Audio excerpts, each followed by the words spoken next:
de l'Occident. Nous saluons également tout le personnel For You Media, personnel désormais dévoué à la cause panafricaniste. C'est bien d'avoir ces chaînes qui se multiplient. Bonsoir à la direction générale, aux autorités du Cameroun, particulièrement les forces de sécurité et de défense, ciment de l'unité et l'indivisibilité de notre cher et beau pays. Le petit coup de gueule. Parce que notre sœur, ça fait déjà 2 mois qu'elle est emprisonnée, elle est embastillée par le dictateur despote sanguinaire d'Abidjan, le chameau d'Abidjan, Monsieur Alassane Dramane Ouattara. Il détient dans ses geôles notre sœur Pulchérie Edi Ballet, qui a eu comme seul crime de s'être livré à la médiation pour la libération des 46 mercenaires. Simplement, elle a découvert la vérité, qu'il y a 30 légionnaires français et certainement le dictateur d'Abidjan a décidé que la connaissance de cette vérité lui vaudrait la prison. Elle est donc injustement gardée en prison par le dictateur d'Abidjan et nous demandons sa libération inconditionnelle et sans délai. Nous disons, Pulchérie Ballet, tu es une héroïne de l'Afrique d'aujourd'hui. Tu es une grande dame de la Côte d'Ivoire. C'est grâce à toi que chaque fonctionnaire a eu une augmentation salariale. Et courage, nous sommes tous avec toi. Ta libération, c'est pour bientôt, ainsi que celle du peuple ivoirien. Merci Jonathan Batenguene. Et donc courage à notre chère Pulchérie Ballet de là où elle nous suit. Président Bandakani, puisque nous parlons de la Côte d'Ivoire, disons un tout petit mot sur Charles Blé Goudé. 1 an après son acquittement définitif de crimes contre l'humanité par la Cour pénale internationale, l'ancien ministre a finalement obtenu l'accord écrit du chef de l'État ivoirien pour revenir en Côte d'Ivoire. Oui, nous en parlons d'autant plus que il a pris sur lui, le ministre Charles Blé Goudé, de nous réserver la primeur de son information. Oui. Il faut le dire. Il m'a autorisé à le dire. Il a pris celui de nous appeler. Il m'a appelé particulièrement pour me dire que, président, je te réserve la primeur. Voilà, je viens d'obtenir la lettre écrite qui m'a été remise par les instances de la CPI, signifiant la décision des officiels de Côte d'Ivoire de m'accueillir dans mon pays, donc je rentre dans mon pays. Je voudrais saluer Monsieur le ministre pour cette fidélité d'abord, cette fidélité dans l'amitié qui nous lie à lui. C'est pas tout le monde qui se comporte comme ça. Là, il faut bien le dire. Y compris tout ce que nous avons soutenu et porté par tous les moyens. Et qui, une fois dehors, n'ont pas toujours le comportement approprié pour témoigner la fidélité. Nous n'allons pas dire plus parce que les intérêts de la lutte nous obligent à avoir de la hauteur. Mais le ministre Charles Blé Goudé a toujours, à chaque fois, tenu à nous réserver la primeur des informations de haut niveau le concernant. Chaque étape. Chaque étape. Donc si quelqu'un n'a pas confiance en vous, il ne fait pas ça. Alors nous on le dit aussi, monsieur le ministre, nous aussi on a confiance en vous. Et on va tenir compte de ça. Nous savons que nous avons un ami. L'amitié c'est une chose, les convictions politiques sont autre chose. Le ministre Charles Blé Goudé est plus qu'un ami. On est des panafricanistes, mais en plus, il y a de l'amitié, il y a du respect, il y a de la solidarité. Nous sommes très heureux qu'il puisse retrouver sa terre natale. Ce n'est pas une faveur qu'on lui fait. On le rétablit simplement dans ses droits. Son écart, sa mise à l'écart du pays, est un crime. A été un crime. Ils ont confondu leurs ennemis. Ils les ont battus. Ils ont été réhabilités de la manière la plus majestueuse, la plus solennelle. Et il était normal qu'il rentre dans son pays. Donc tous les manœuvres politiciennes, toutes les manipulations, toutes les contorsions, n'est-ce pas, qu'on prend ici et là pour traîner, pour faire ça, ne font que l'élever davantage. Donc, monsieur le ministre, rentrez chez vous, nous allons suivre ça de près. Nous rendons grâce à Dieu qui a veillé sur vous et sur tous ceux qui vous entourent de près.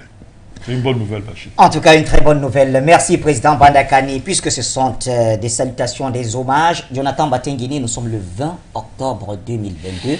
Et c'est une date qui est très significative pour la Libye, pour l'Afrique en général, puisque le 20 octobre 2011, guide de la révolution libyenne, Muammar Kadhafi, s'est vu tout simplement assassiné, a été assassiné, j'allais dire, sous les balles de...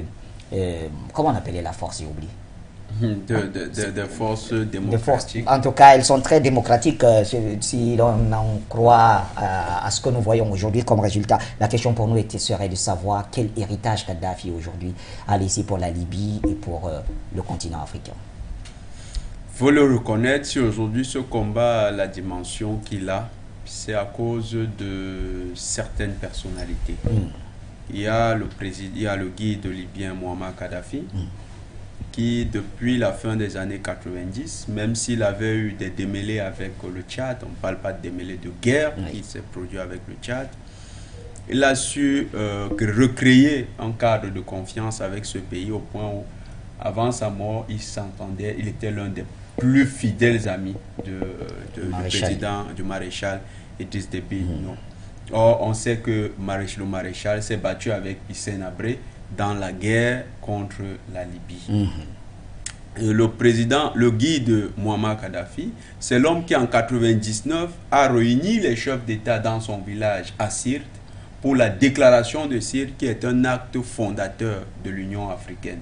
Et dans la déclaration de Sirte, il a insisté que soit introduite l'adhésion comme principe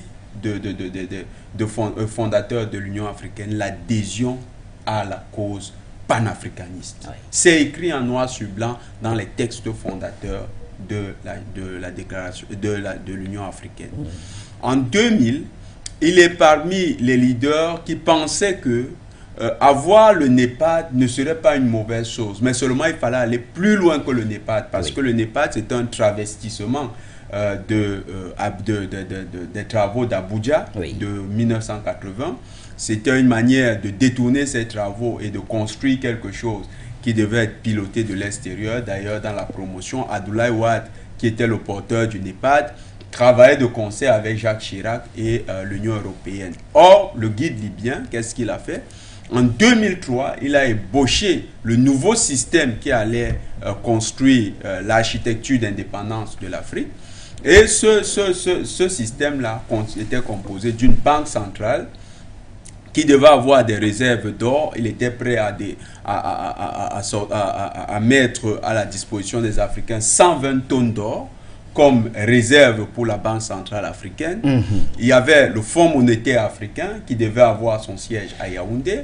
Et il y avait d'autres institutions qui devaient accompagner celle-là. Et il voulait surtout que l'Union africaine soit entièrement financée par des fonds africains. Et le projet qui finalement va l'emporter, c'était celui-là, avec en ligne de mire la création d'une monnaie panafricaine. D'ailleurs, on a appris il y a peu de temps, grâce à la fuite des Wikileaks, que Hillary Clinton était celle-là qui a initié la mort de Kadhafi en utilisant Nicolas Sarkozy de Borsa, qui tous deux sont des criminels de l'Occident protégés par leurs complices là-bas. Et ils ont fait en sorte que le guide, ils ont ordonné la mort du guide libyen, qu'ils ont transformé en sorte de révolution de couleur. On a appelé cela le printemps arabe. On nous a fait comprendre qu'à Benghazi, il y avait des manifestants indépendants, que c'était des Libyens qui étaient blâmés, qui étaient brimés.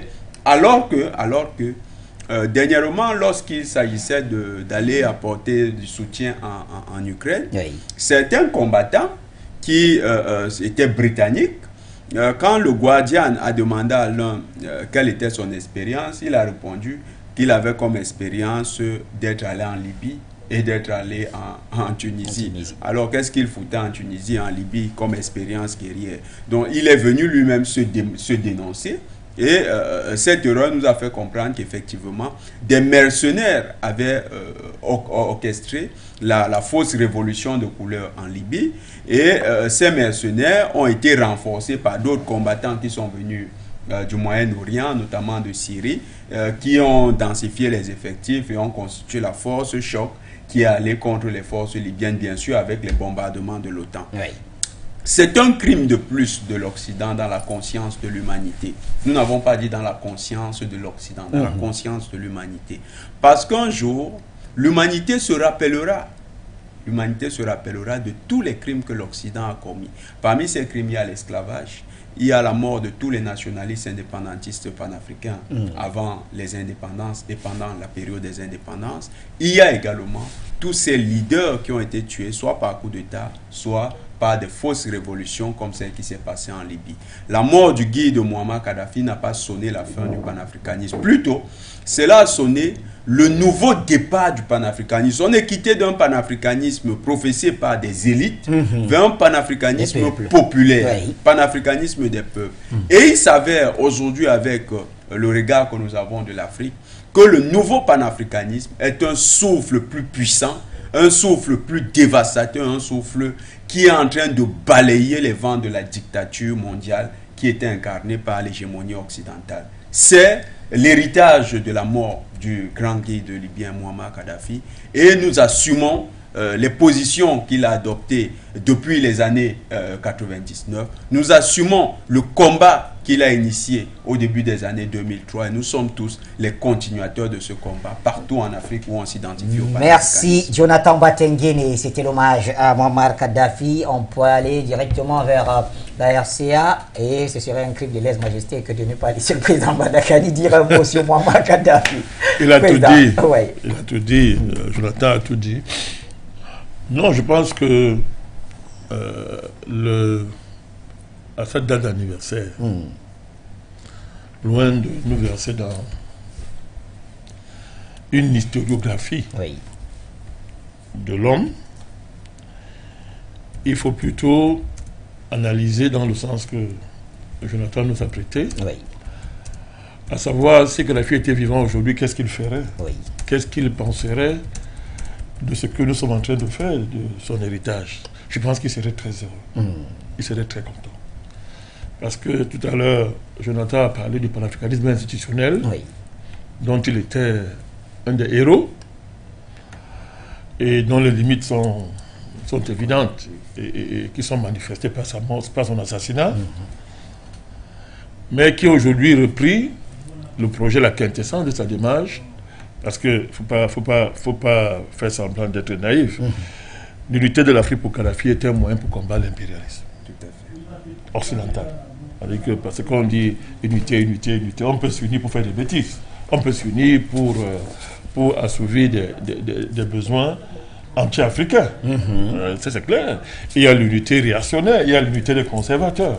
Mais le contenu de l'unité africaine, selon Muammar Kadhafi, c'était un combat contre l'impérialisme. Et il y a les enjeux monétaires que Kadhafi a assumés. Des actions qu'il a posées qui indiquent très bien que ce soit au niveau de la maîtrise de la technologie satellitaire pour les communications, que ce soit les enjeux au niveau du bouleversement du système monétaire international, et ses positions vis-à-vis des institutions internationales, ses combats contre, n'est-ce pas, les centres impérialistes du monde, etc. Il est clair que Kadhafi était un anti-impérialiste. Alors ça dit que s'il était vivant, il ne serait pas exclu qu'on le retrouve dans le groupe des BRICS, par exemple. Oui, il sera en première ligne. Il sera en première ligne, c'est évident, il sera en première ligne dans ce combat pour la multipolarisation géopolitique du monde. Donc, son anniversaire jette une lumière sur le combat que nous menons. Et comme Jonathan l'a dit tout à l'heure, on a beaucoup avancé. Il y a beaucoup de résultats. Nous n'avons pas fait la fine bouche, puisque la fine bouche, c'est nos ennemis qui sont nos meilleurs journalistes. Ils parlent de nous tous les jours. Ils pleurent, non, pas seulement écouter. Ils disent qu'on est fort. Ils disent qu'on est plus fort qu'eux. Vous n'avez qu'à lire sans publicité l'avant-dernier éditorial du gigolo de la plume qui exerce sa chaîne Afrique, qu'on appelle François Soudan, sans publicité. Il faut que je le cite. On lui a dit, après avoir déversé une tonne d'injures sur nos modestes personnes, mais lui le connaît. Il dit que tout le grand discours de Macron devant les ambassadeurs, c'est bien, mais ces discours sont vains. C'est ce qu'il a écrit. Moi, c'est blanc. Ces discours sont vains parce que le panafricanisme est puissant. Qu'il n'arrive pas à comprendre comment les Africains laissent les intellectuels de haut vol, désigné ainsi par François Soudan. Bon, si François Soudan dit que tu es un intellectuel de haut vol, il faut te suicider. Voilà. Donc, il dit que des hauts vols comme la Chine Bembe, les Naboupo, comment on peut laisser ça poursuivre les gens comme les Bandakani, les Jonathan et les autres? Il voulait s'arracher les cheveux. Il a lui-même conclu que non, ce courant est tellement puissant que l'action de Macron est vaine. Ça ne portera pas de fruits. Donc, il n'y a pas meilleur témoignage que mon cher Bachir, ceux de nos ennemis. Oui. C'est la meilleure façon de rendre hommage à Kadhafi.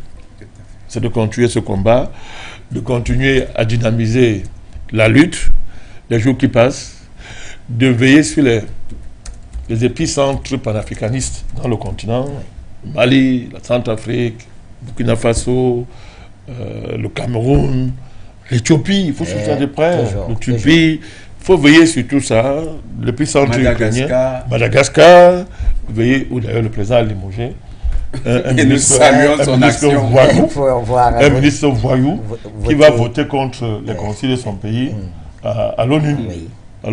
Donc vraiment, il faut suivre ça de près pour que tous ces épicentres aboutissent dans le sens de la consolidation du combat qu'on est en train de faire et que vivement l'Afrique occupe une place de choix dans les dynamiques multipolarisantes au niveau géopolitique dans le monde. C'est comme ça qu'on rend hommage au colonel. Merci, Président Bandakani. Et bien sûr, messieurs, avec la complicité de Signé qui est à la réalisation, on va juste, voilà, on change juste la thématique. Merci, il a très bien compris. Et nous parlons de la Centrafrique et la mise à la retraite de la présidente de la Cour constitutionnelle. Pourquoi la cabale diplomatico-médiatique contre le président Touadéra? On s'interroge, Jonathan Batengene.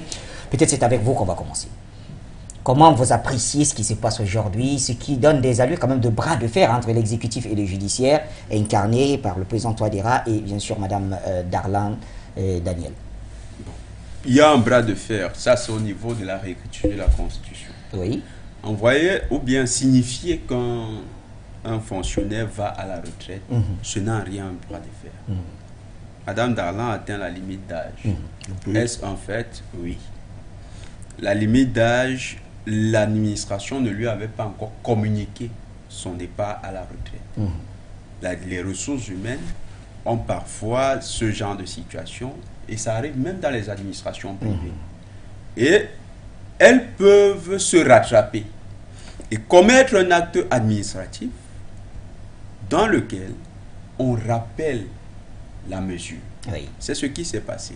Donc, ça ne participe pas d'un bras de fer, sauf si dans la récupération politique, Madame Darlan également, pour se relancer politiquement et pour créer un buzz, parce que c'est aujourd'hui la stratégie du point de vue des communications spectaculaires en Occident, pour créer un buzz et mettre en lumière sa personnalité, elle utilise cette disposition administrative, qui est purement une disposition liée à au fonctionnement bureaucratique d'une organisation. Les personnes qui travaillent ont un âge à partir duquel elles sont réputées aller en retraite. C'est des dispositions aussi simples. Alors, la cabale diplomatico-médiatique, quant à elle, elle porte essentiellement à la réécriture de la Constitution. La dite cabale vise à faire croire que la réécriture de la Constitution se fait essentiellement dans le cadre de la longévité au pouvoir. Ce qui serait constitué du point de vue de ceux qui défendent cette perspective. Et il faut le dire, moi je ne suis pas, et je l'ai toujours dit, je ne suis pas pour la limitation des mandats. Ce n'est pas une disposition spectaculairement ou bien spécialement démocratique.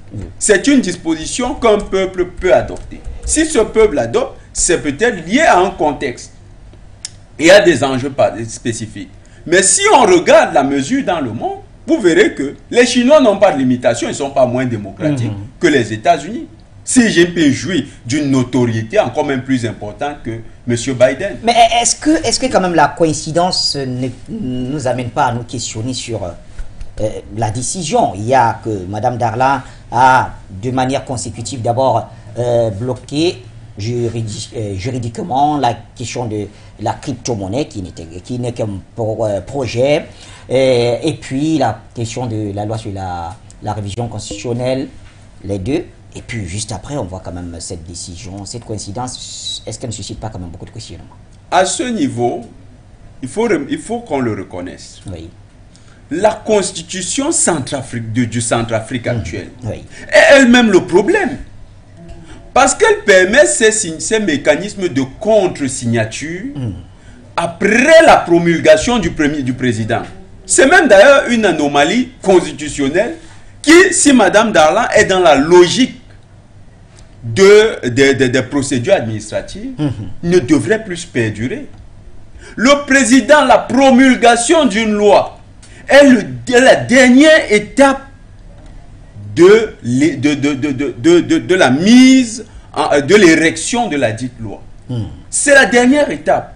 Dans toute forme d'administration publique, la promulgation intervient à quel moment? À partir du moment où tous les contrôles de constitutionnalité et tous les contrôles effectifs institutionnels ont été réalisés.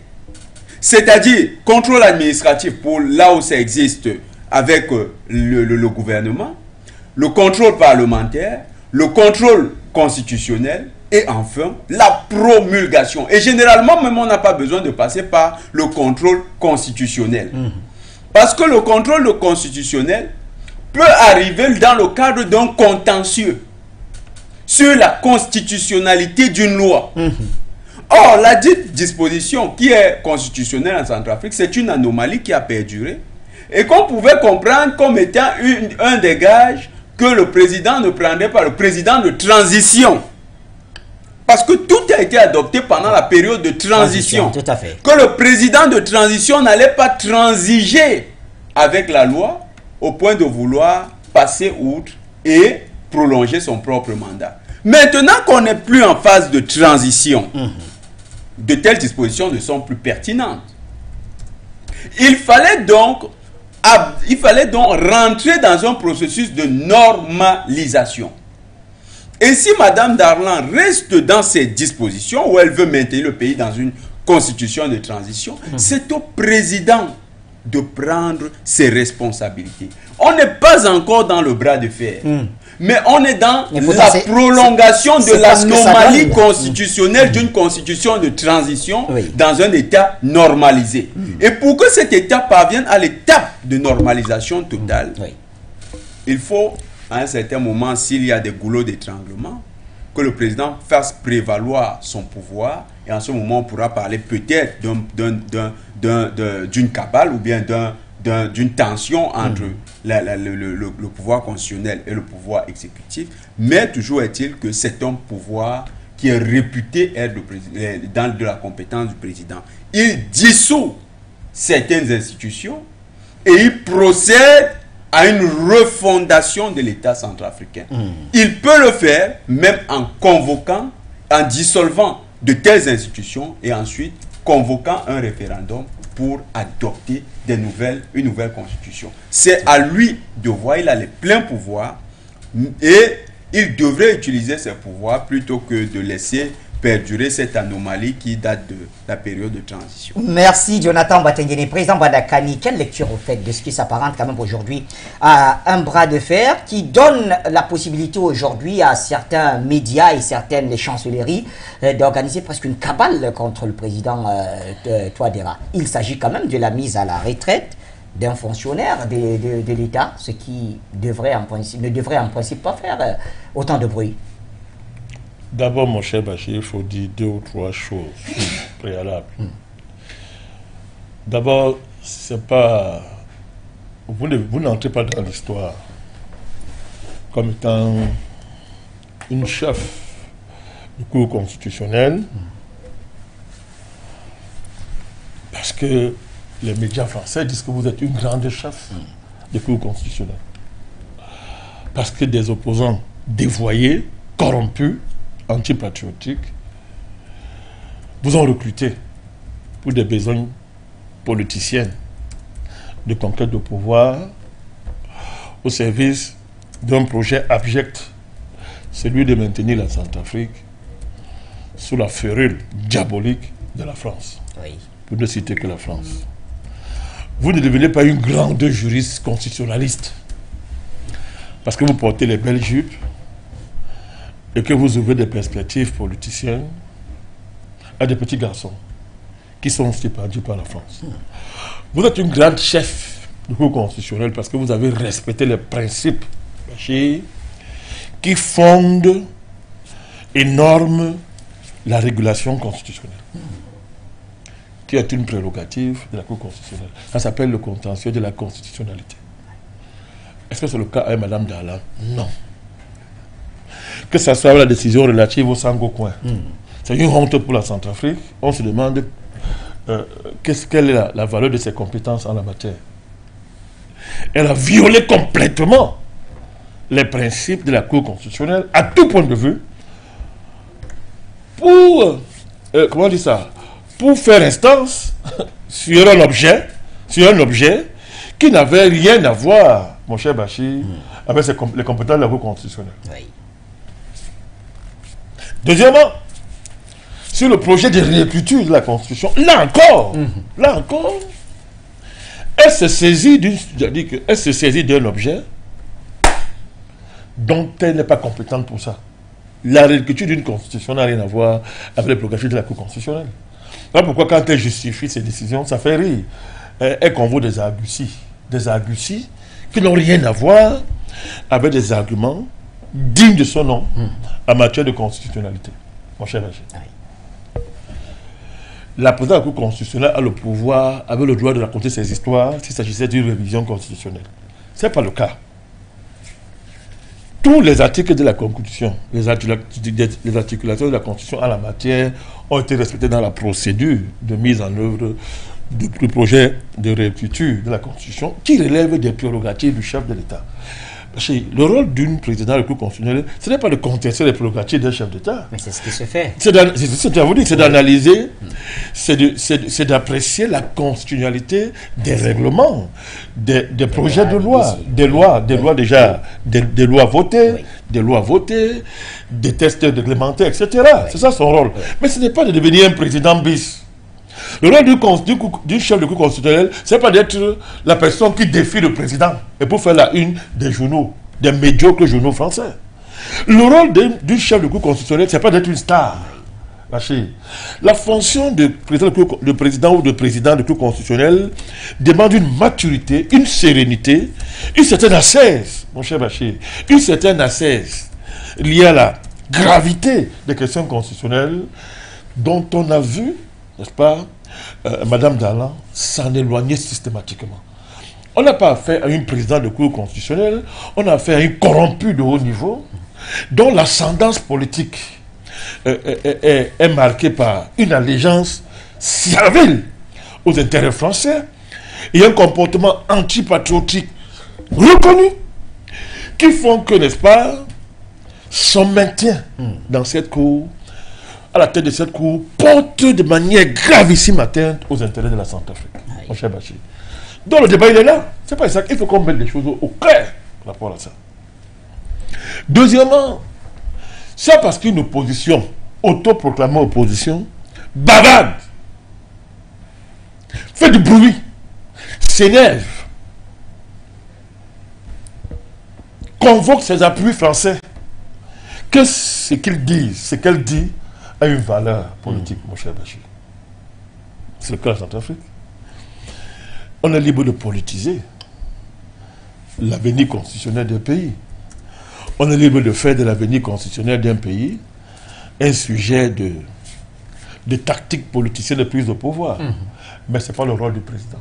Le rôle du président, c'est de veiller à la légalité de ses démarches, c'est de s'assurer qu'il préserve les intérêts supérieurs de la nation, conformément au serment qu'il a prêt. Mais c'est le cas. Est-ce que ce n'est pas le cas avec le président Touadéra? Je vais vous le démontrer. Oui. Vous me posez une question? Oui, la mise à la retraite de Mme Darlan ne concerne que sa fonction en tant que, je me répète, fonctionnaire de l'État, professeur d'université, tout simplement. Cela, en principe, ne devrait pas avoir d'impact sur sa fonction élective. Si, ça a des conséquences. Ah bon? Oui, ça a des conséquences. Il faut qu'elle soit professeur, constitutionnellement. Voilà. C'est ça, ça a des conséquences. En activité? Oui, ça a des conséquences, Bachir. Ben, le débat n'est pas là. Le débat, c'est la légalité de l'acte du président. Mais c'est sur cet acte qu'elle a, c'est sur cet angle qu'elle a engagé sa défense. Non, on interprète l'acte d'un président dans le droit. Mais l'interprétation est personnelle. Oui. C'est une opinion. Vous pouvez interpréter, vous êtes fâché d'un président. Allez dans votre chambre, buvez du whisky, calmez-vous. Vous avez le droit. Elle peut aller boire les bouteilles de whisky si elle veut. Hein. Elle peut même se droguer si elle veut. Elle peut même aller coucher avec des amants si elle veut. Permettez qu'il descende à ce niveau, Bachir.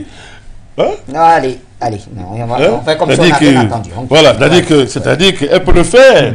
Mais l'interprétation ne remet pas en cause, mon cher Bachir, la légalité d'un acte réglementaire que prend un chef de l'État. Dans le cadre de ses prérogatives. Est-ce que le président, oui ou non, a le droit de mettre une fonctionnaire à la retraite? Oui. A-t-elle dépassé la limite d'âge? Oui. C'est des faits. Elle est censée le savoir. Oui, parce que les constitutionnalistes, nous dit-on, qu'elle ferme sa bouche. Parce que quand vous jouez avec un pays, que vous êtes malin, vous vous cachez derrière la couverture prestigieuse de votre fonction de président de la Cour constitutionnelle pour vous livrer à la vente de votre pays aux enchères à la France, mon cher Bachir. Et vos partisans font de vous une héroïne. Bachir, c'est bien, non? C'était bien. Mais le président, un chef d'État, lui, il lit la loi. Bachir, il interprète, il applique la loi. L'acte du président est un acte, il est dans son rôle. Il a le droit de mettre Madame Darlan, fonctionnaire, professeur fonctionnaire, atteint la limite d'âge à la retraite. Oui ou non? Oui. Elle va à la retraite, on va la remplacer à la tête de la Cour constitutionnelle. Et c'est bien pour la Centrafrique. Ce qui est important pour nous, c'est quoi, mon cher Bachir? C'est le respect permanent de la légalité par le président. C'est ça qui est important pour nous. C'est le respect du serment qu'il a prêté, à savoir protéger cette cour. Voilà pourquoi il n'a pas remis en cause la décision de Mme Darlan. Tout à fait. Il n'a pas remis en cause. Il aurait pu le faire. Il faut rappeler qu'il peut dissoudre cette cour constitutionnelle. Tout à fait. Il peut la dissoudre. Il peut le faire. D'ailleurs, ça a été fait avant lui. Il peut la dissoudre. Parce que le président, en dernier ressort, est le garant des intérêts supérieurs de la nation. De la nation. Il peut estimer que les intérêts du pays sont menacés. Il prend des décisions. Il n'a pas fait. Pourquoi? Il est engagé par le serment qu'il a prêté de protéger la cour. Peu importe les décisions qu'on prend. Il doit seulement s'assurer que ces décisions qui ont été prises, n'est-ce pas, que l'État centrafricain accompagne ça, n'est-ce pas, dans le sens de préserver les intérêts du pays. D'ailleurs, c'est ce qu'il a fait avec le Sango-Coin. L'État a fait un communiqué pour dire que non, pour rassurer les investisseurs potentiels, tous ceux qui sont intéressés par ce projet. Et l'État a dit que non, nous sommes contents que la Cour constitutionnelle maintenant a reconnu l'important que notre projet est bon pour la Centrafrique, parce que ça apparaissait dans le verdict de la Cour constitutionnelle. Donc, Bachir, le président Touadéra, il faut le saluer, est resté cohérent à l'égard du serment qu'il engage. Il a protégé cette cour. Et pour protéger la cour aussi, ça consiste aussi, mon cher Bachir, à s'assurer que la loi est respectée. Si quelqu'un a atteint la limite d'âge, son maintien en fonction dépend du président. Oui. Tout à fait. Vous savez ça, non? Oui. Il peut prolonger. Il peut prolonger ou proroger. C'est ça, non? Écoutez bien. Tout à fait. Mais alors? Non, mais on connaît des pays. Mais s'il avait protégé, s'il avait prolongé. Chercher des retraités. Mais comment? Voilà, c'est purement, on va dire en langage, on va dire dans les usages administratifs, c'est discrétionnaire à ce moment-là. Voilà. Ça devient discrétionnaire. Ça ne relève même plus de la loi, ça devient discrétionnaire, mon cher Bachir. Elle atteint la limite d'âge. On va chuter? Oui. Elle va se reposer, elle a trop travaillé. Ça fait longtemps, elle a 70 ans. Elle a trop travaillé, il faut qu'elle aille se reposer, s'occuper de ses petits-enfants, voyager, profiter de la vie. C'est vivre le président en bon humaniste, soucieux de la santé de Madame la Présidente de la Cour constitutionnelle, lui a donné le droit d'aller se reposer. Le débat va être clos. Maintenant, le reste à faire, c'est de la remplacer par un président de Cour ou une présidente de Cour constitutionnelle qui sera plus conscient du rapport qu'il y a entre la constitutionnalité et l'intérêt supérieur de la santé. Merci, président Badakani. Jonathan Batengene. Voilà, je rappelle nos téléspectateurs, c'est bon. Ceux qui m'interrogent, le numéro est affiché. Voilà. Vous pouvez nous appeler quand vous voulez. Jonathan Batengene. Mais pourquoi c'est le cas Darlan qui fait autant couler d'encre? Puisqu'il y a beaucoup de personnes, beaucoup de professeurs d'université qui ont été appelés à faire valoir leur droit à la retraite, parmi lesquels l'un des plus fidèles alliés du président Touadéra, en l'occurrence le président de l'Assemblée nationale, le professeur Simplice Mathieu Sarangi.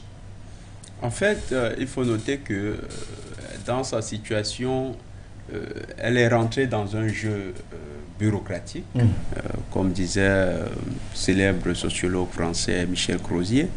Elle a déployé ses stratégies.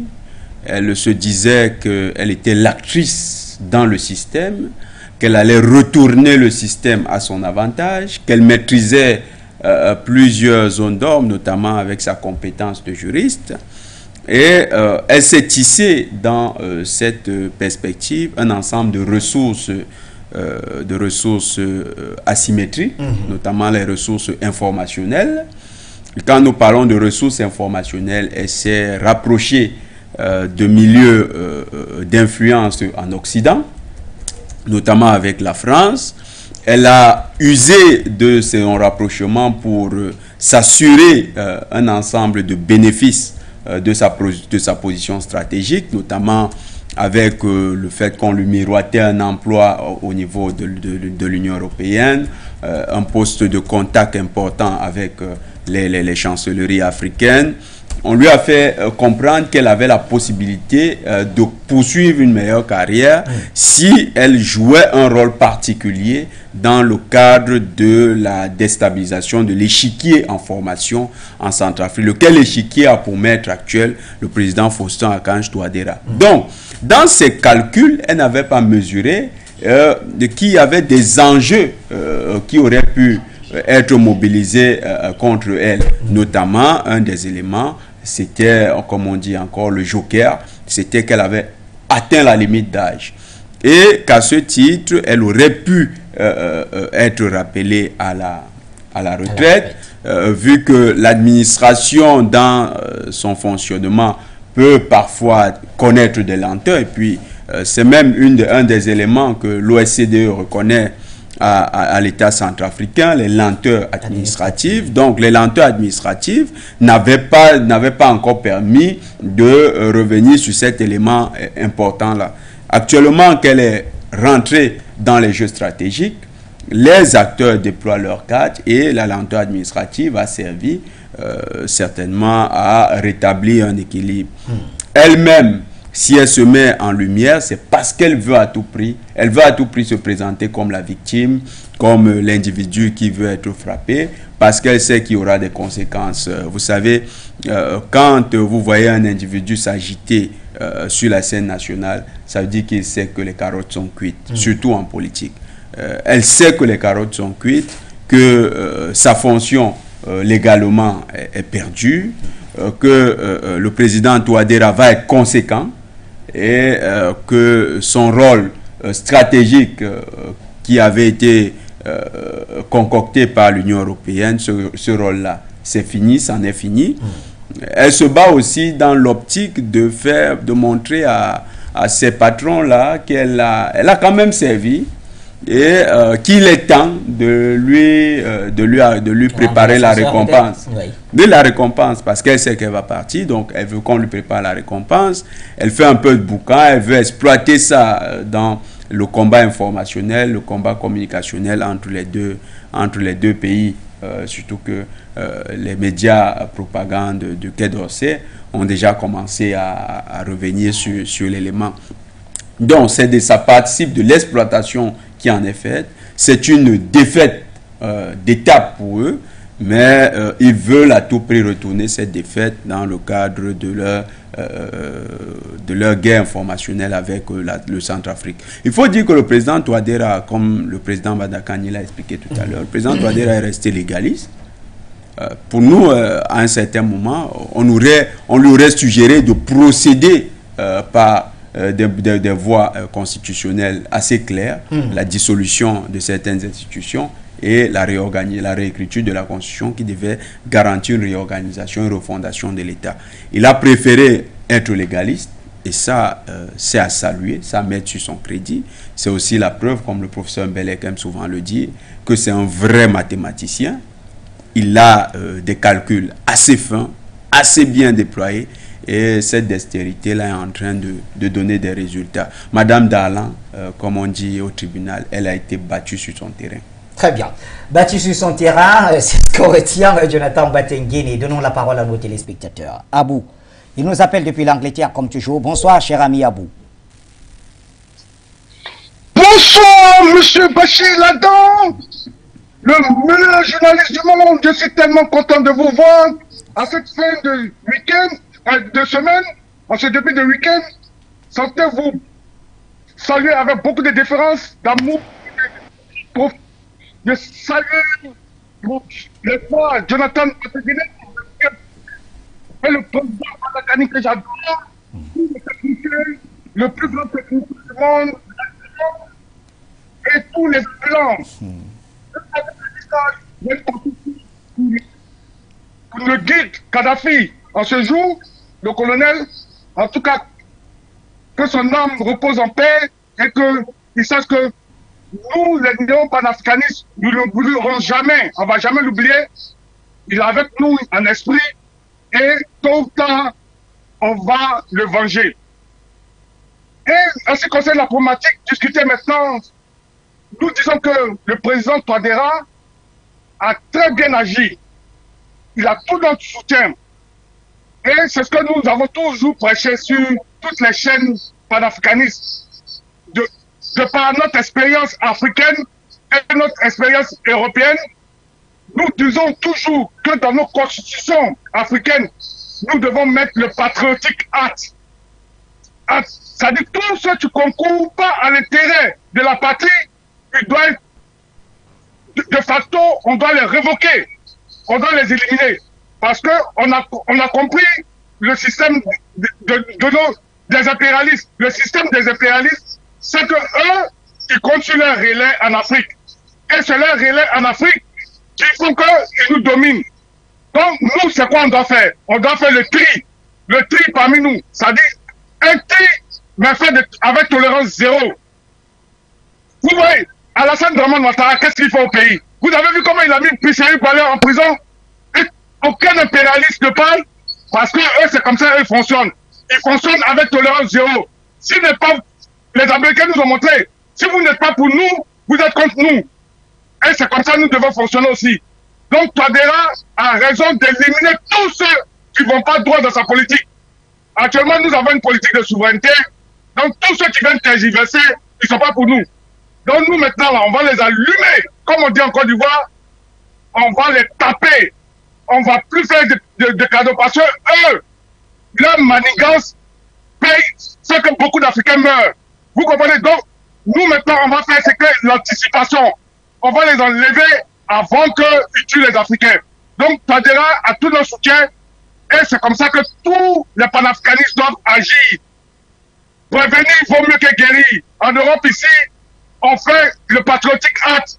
C'est-à-dire que tolérance zéro pour tous ceux qui viennent contre la politique intérieure. Donc, la politique intérieure, il n'y a pas de tergiversation à faire. On ne discute pas ça, on agit. Je vous remercie. Bonne continuation. C'était M. Abou depuis l'Angleterre. Bye bye, Fernand. Bye bye. Merci, cher Abou d'Angleterre, pour la contribution. Deux appelants nous attendent, Jean Sakponou et Gallo Seli. Alors, nous commençons par qui, cher Signé? Gallo Seli.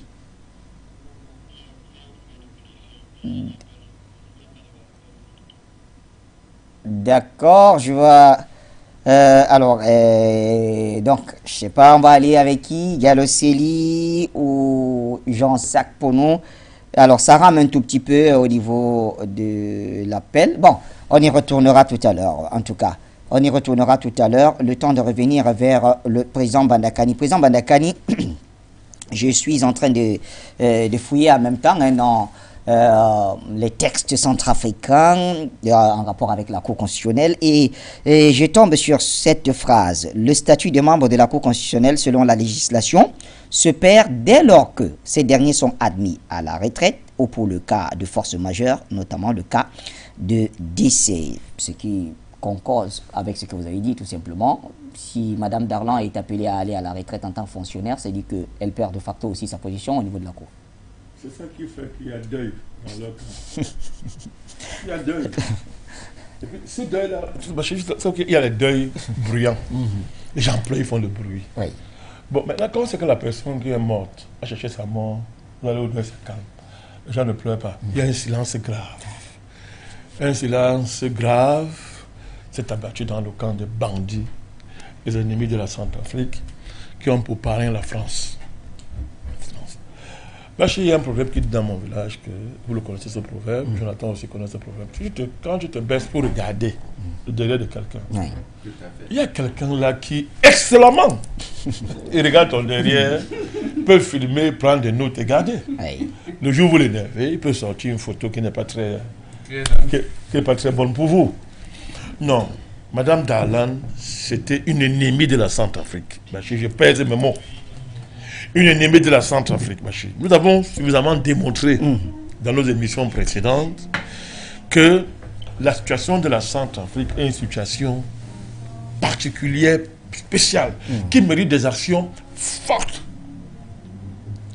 Et Madame Darlan méritait un traitement Darlan. C'est Darlan, non? Oui. J'ai dit Darlan. Oui. Non, on ne peut pas dire Darlan, c'est Darlan. Oui. C'est un mauvais nom. Allez, président. Donc, allez, président Badakani. Alors, le temps de digérer cela. Permettez, je prends cet appelant. Oui, vous voulez. D'accord. Alors, on va au téléphone. Il y a un appelant, de France. Non, il y a un appelant de France. Je n'ai pas retenu le nom. Bonsoir, cher ami. Oui, alors bonsoir. Voilà, merci d'être avec nous. Oui, bonsoir. Oui. Bonsoir, je vous salue tous les panafricanistes, Badakani, frère Batangene. Oui. En fait, c'est ce que je voulais savoir, c'est que je ne comprends pas les Africains. Pourquoi ça nous arrive toujours à nous et pas les autres? Ceux qui travaillent pour l'État, en fait, on dirait qu'ils sont pas... Ils travaillent pour leur propre compte. Jamais ils pensent à les peuples. Et à chaque fois, ils disent qu'ils ne veulent pas que les gens ils aillent extérieur. Mais ils ne font jamais rien pour les peuples. Qu'est-ce qu'ils veulent qu'on fasse? S'ils ne veulent pas qu'on aille en France, ailleurs, autre pays, pourquoi ils travaillent pour leur propre compte et pour leurs enfants et jamais pour les peuples? Donc Kadhafi, au moins, lui, il avait travaillé pour son peuple. Donc ils l'ont assassiné parce qu'ils étaient là, ils n'ont rien fait. Tous les présidents d'Afrique, tout le monde était là, ils n'ont rien fait, rien du tout. Bon, le défaut, c'est pas que le président, c'est le peuple aussi, parce que le peuple aussi, nous aussi, on était là, mais on n'a rien fait pour le soutenir. Donc à chaque fois, ça arrive que nous. Donc je pense que Centrafrique, ils devaient faire le nécessaire et soutenir leur président, de faire des efforts et de ne pas laisser faire ce qu'ils veulent. La dame qu'ils ont dit son nom, j'ai oublié comment elle s'appelle, elle travaille pour son propre compte, donc on n'a qu'à laisser la place à quelqu'un d'autre, de jeune, parce qu'elle est maintenant, je crois, elle est vieille, donc elle devait penser à les autres. Elle va pas garder la 16 jusqu'à la fin de sa vie. Donc c'est pour vous dire ça et je vous souhaite bonne soirée. Merci beaucoup. Bonne soirée à vous également, cher appelant, depuis la France. On reste au téléphone avec un autre de nos appelants. Alors, ils sont nombreux. Hein. Je vois Zerfel, Galoceli, Jean-Sac Pono. La régie, qu'est-ce qu'on fait? Ah, d'accord. D'accord. Alors, bon, on y retournera tout à l'heure. Président Wanakani, je reviens à vous. Ce n'était pas une censure, il faut bien comprendre. D'ailleurs, vous avez fait rire nos amis Marie Poto qui nous suit et quand vous avez dit que non, c'est pas Darling. Elle ne mérite pas qu'on l'appelle Darling. Et là, voilà, vous avez engagé tout un autre débat. Mais pourquoi l'affaire, quand même, devient une affaire politique pratiquement en RCA? Non, c'est le deuil, c'est la défaite. C'est politique parce que, évidemment qu'on l'a fait, il ne faut pas faire la fine bouche bâchée. Madame Darlan a utilisé sa position pour faire la politique. J'avais déjà démontré ici par le passé que la Cour constitutionnelle de la Centrafrique était devenue une cellule d'un grand parti. Le grand parti historique des ennemis de la Centrafrique, qui s'est constitué depuis la guerre du Congo-Wara, en passant par le combat de Boganda et des autres jusqu'à Ngumba, et qui a été repris par le président Touadéra. Ils ont dû faire face à des ennemis organisés et constitués au sein d'un grand parti qui a pour président la France et qui recrute tous ces faux opposants qui s'agit de la Centrafrique avec des... Ils sont bizarres, ils sont... tous ces gars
Ils n'ont pas l'info que la saison-ci est une saison dangereuse pour les traîtres. Oui. Et que ce n'est pas un fusil qui va les tuer. Ils vont mourir de leur propre mort. C'est-à-dire qu'ils vont dresser l'échafaud sur lesquels ils vont aller se pendre eux. Madame Darlan s'est pendue elle-même. On va pleurer pour ça. Non. Elle a créé, elle a mis le poteau, elle a acheté la corde, et elle a laissé se pendre elle-même, parce qu'elle a oublié une chose. Elle a oublié une chose.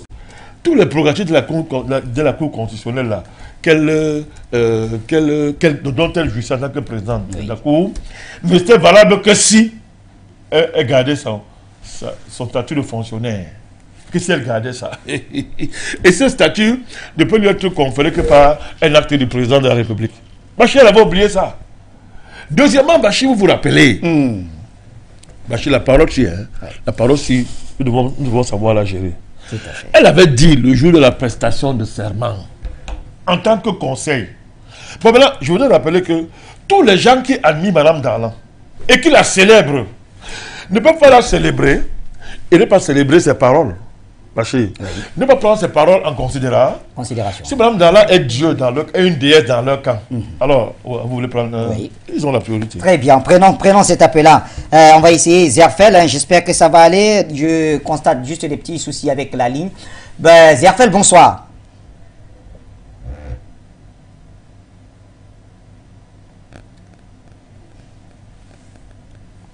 Zerfel, bonsoir, vous m'écoutez?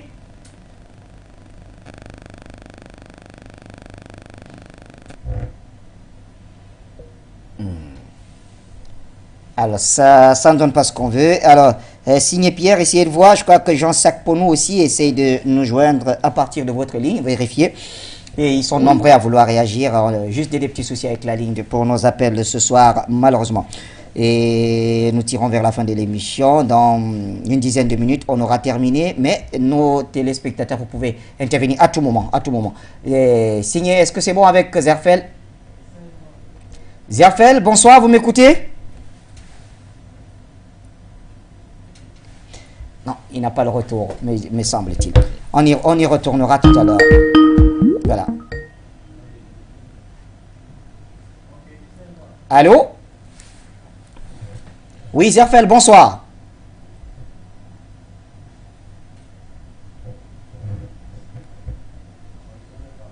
D'accord, c'est pas très bon, c'est pas bon. On y retournera tout à l'heure. Vérifiez tout de même votre ligne personnelle. Alors, Jonathan Batenguini. Ah oui, président, vous chutez. Vous chutez. Allons-y. Voilà, je suis en train de dire que si Mme Darlan, c'est une déesse dans le camp des partisans, et que sa parole est sacrée, et que sa parole est susceptible d'aucun recours, comme aussi les décisions à la Cour. Elle a dit, dans une cérémonie la plus solennelle, le début de mandat, la prestation de serment, mon cher Bachir, elle conseilla, en ce temps-là, au président Touadéra, ceci. Quand tu seras confronté à une situation difficile qui engage l'intérêt du pays, ne nous regarde pas. Ne regarde personne. Retourne vers les gens qui t'ont voté. Le peuple. La parole est valable pour les partisans de Mme Darlan. C'est sacré, non? Tout à fait. Bon, alors le président a obéi au conseil de Mme Darlan. Très bien. Même si le conseil se retourne contre elle. Alors, Jonathan Batenguini, le camp de Mme Darlan s'appuie quand même sur un certain nombre d'articles de cette constitution querellée. L'article 102, notamment de la constitution centrafricaine, énonce que, et je vais le lire, les membres de la Cour constitutionnelle sont inamovibles pendant la durée de leur mandat. Ils ne peuvent être ni poursuivis, ni arrêtés sans autorisation de la Cour constitutionnelle. Alors, est-ce que cet article ne donne pas raison à ceux qui pensent que, malgré le fait qu'elle soit appelée à aller à la retraite au niveau de la fonction publique, en tant que juge de la Cour constitutionnelle, elle devrait rester jusqu'à la fin de son mandat en 2024? C'est un principe. Mais actuellement, il y a un autre principe. C'est que le même article sera en contradiction avec celui qui dit qu'elle doit être professeur de droit. C'est clair. Donc, qu'est-ce qu'on fait? Alors là, ça crée un vide juridique. Et les juristes disent que cette qualité d'office est fait ses fonctions. Président, ça crée une situation. En ce moment, l'appréciation revient au président. Il crée le droit et c'est une de ses prérogatives. Le président peut créer le droit dans des dispositions. Parce qu'en ce moment, il devient juge d'opportunité. Clair, moins clair. il crée le droit et il crée une nouvelle règle qui s'applique dans le cas d'espèce parce que c'est un problème qui n'était pas prévu dans la Constitution. Et donc, pour créer le droit, il est obligé de prendre une décision en disant, puisque vous n'êtes plus, vous perdez la fonction. Donc, on peut, si on rentre dans un juridisme, là encore, il a les coudées franches. Ces acteurs-là, ils sont pour la plupart des avocats. Et ils savent ce qu'on appelle créer le droit. Et ils savent ce qu'on appelle le vide juridique. Dans les situations de vide juridique, c'est une décision nouvelle prise par un acteur apte à rendre le droit qui crée le droit dans ce domaine-là. Et ce droit créé fait acte de jurisprudence pour les prochaines générations, bien pour les prochaines affaires similaires. C'est ce qui va se passer et c'est ce qui est appelé à se passer. Donc, ces avocats, nous ne sommes pas juristes, nous sommes encore dans les principes généraux des connaissances juridiques et la sociologie juridique. Mais, quand des juristes spécialisés vont devoir montrer la constitutionnalité de l'acte, et pas seulement la constitution, la compatibilité de la démarche, parce que le droit, ce n'est pas seulement ce qui est écrit, c'est aussi les pratiques des acteurs. Donc, quand... Alors, je voudrais poursuivre, c'est vrai, et on va prendre Jean Sarkono dans 30 secondes. Vous savez, ça, c'est une question qui a aussi suscité des débats, même au niveau des constitutionnalistes. Alors, tout à l'heure, je parlais de l'article 102, et un constitutionnaliste disait que par cet article, le Constitution centrafricaine garantit en principe une stabilité de fonction de juge constitutionnel jusqu'à la fin du mandat. En temps normal, dit-il, l'on ne peut démettre un juge constitutionnel en fonction. Cette règle est admise tant que ne survient pas le cas d'exception aménagé par le Constitution lui-même dans l'article 100 de la même Constitution. Je m'en vais vous lire l'article 100. Alors, l'article 100 parle finalement des limites de l'inamovibilité. Et il dit, toutefois, en cas de décès, de démission ou d'empêchement définitif d'un membre, il est pourvu à son remplacement selon la procédure de désignation prévue à cet effet. Le nouveau membre achève donc le mandat de son prédécesseur. Bon, si pour le décès et la démission, il n'y a pas de difficulté de compréhension, l'empêchement pourrait donc être le cas présent. De facto. L'empêchement, nous avons parlé de la création du droit, parce que là, l'empêchement, oui, il faut bien que ce soit matérialisé. Oui. Qu'est-ce qu'on entend par empêchement? Madame Darlan a atteint l'âge de la retraite. Elle a atteint l'âge de la retraite. Elle ne peut plus exercer du point de vue constitutionnel et donc elle est démise. Et donc merci Bachir parce que ce constitutionnaliste qui vous a envoyé le texte, il a compris. Donc dans la création du droit, le président devra simplement s'inspirer des articles de cette même constitution. Elle a été battue sur son propre terrain. Vous savez, quand vous voyez un avocat commencer à faire le dilatoire, c'est-à-dire solliciter les médias, sachez qu'il a compris qu'il est battu sur le terrain du droit purement. Oui. Si vous voyez un avocat vous prendre, il vous dit Bachir, dans votre affaire, on va appeler les médias, vraiment, sachez que votre cas est grave. Que les carottes sont cuites, et lui, dans le cadre de la gestion de ses honoraires, veut vous faire vous entraîner dans une affaire de sorcellerie. Très bien. Et c'est ce qui se passe avec Madame Darlan. C'est pas là que nous sortirons. Jean Sarkono, bien le bonsoir, cher ami, depuis les États-Unis d'Amérique. Oui, Bachir. Bonsoir. Bonsoir à vos invités. Bonsoir au président Bazakani. Bonsoir à notre frère Jonathan. Oui. Bachir, aujourd'hui, ça fait 11 ans que Kadhafi est parti, oui. Ces sorciers l'ont tué, mais ça ne va pas empêcher la lutte de libération du continent africain, parce que c'est Dieu qui fait. Il continuera toujours de faire. Donc, même si on tue, la chair, l'esprit s'incarnera toujours. Et on aura beaucoup de Thomas Sankara, de Patrick Lumumba, Sylvain Olympio et autres. Donc, Bachir, ce premier sujet, cette dame, Hilary, qui s'était réjouie. Est-ce que vous savez comment son mari est aujourd'hui? Silence total dans ce domaine. Ils vont payer. Elle pensait avoir de grade auprès de Lucifer pour pouvoir gagner l'élection, mais elle a échoué. Dada. Ils vont payer. Ne vous en faites pas. Concernant le second sujet, oui, vous voyez, la Centrafrique, l'Afrique et les pays africains sont en voie de refondation. Si nous voyons que il y a un individu qui a des relations avec nos ennemis et qui ne nous permet pas d'avancer dans cette refondation, il faut l'écarter. Et il ne faut pas l'écarter avec l'injustice, mais avec la justice. Et c'est ça. Elle n'a pas... Elle a été écartée avec la justice. C'est-à-dire on ne l'a pas exploité, on ne l'a pas... empêché dans son droit. Elle a fini sa fonction, elle doit être en retraite, ce qui est normal. Alors, courage aux Centrafricains, et nous sommes dans une refondation, ce n'est pas pour quelqu'un, c'est pour toute l'Afrique, et c'est pour la génération à venir, pour la dignité de l'Afrique. Donc, les intérêts personnels n'entrent pas en jeu dans ce temps. Merci, et puis que Dieu vous bénisse, Bachir. Bye. Merci à vous également, très cher Jean Sakpono, à Ngaloseli, à Zerfel, qui ont essayé moult fois de nous avoir, mais la liaison n'a pas pu être établie. Ce n'est que partie remise. Président Bandakani, un tout dernier mot en 30 secondes et on renvoie l'antenne. Non, le chemin, quand emprunter la Centrafrique, après tant d'années de galère, est irréversible. Aucune force au monde ne va empêcher la Centrafrique de réussir ce tournant déterminant pour la suite de son avenir. Le peuple centrafricain a trop souffert.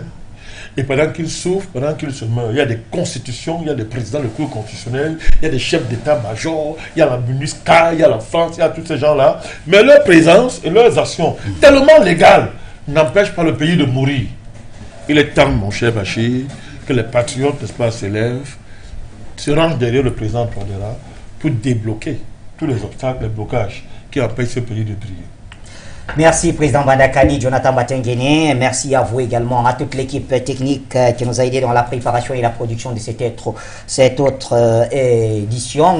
Et donc, un salut particulier à notre ami Jacques Sédjou qui, au quotidien, est aux côtés du Président Bandakani dans cette lutte depuis des années. À nos téléspectateurs, on vous donne tout simplement rendez-vous demain à la même heure pour le même programme et sur les mêmes antennes. Bonne suite des programmes chez nous.